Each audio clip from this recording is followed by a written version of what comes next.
সমদর্শনের ফল কি? গতকালকের ভিডিওতে আমরা জেনেছিলাম প্রকৃত দর্শন এবং সাময়িক দৃষ্টি সম্পর্কে। আজকে আমরা জানব সমদর্শনের ফল কি। নমস্কার, আমি তাপস, আপনাদের মাঝে জ্ঞানের কথা নিয়ে।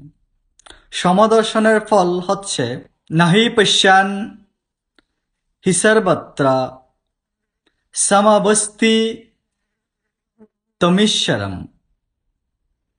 নাহি নস্তাত্মনাত্মানং ততো ইয়াতি পরং গতিম। হ্যাঁ সনাতনী সন্তান, এর অর্থ হচ্ছে যিনি সর্বত্র সমভাবে অবস্থিত পরমাত্মাকে দর্শন করেন তিনি কখনোই মনের দ্বারা অধপতন সাধন করেন না। এইভাবে তিনি পরম গতি লাভ করেন।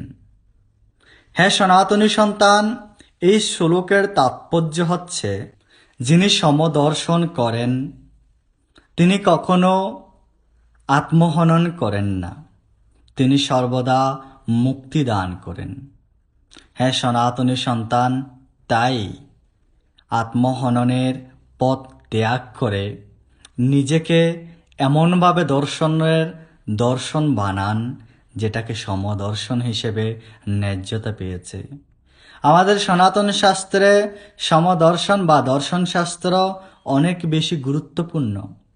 এই সমদর্শনের ফলে জীব মুক্তি পেয়ে থাকে, আত্মহনন থেকে মুক্তি পেয়ে থাকে, মুক্তি পেয়ে থাকে নিজের থেকে, মুক্তি পেয়ে থাকে মন বুদ্ধির থেকে, মুক্তি পেয়ে থাকে আত্মার সন্ধানে।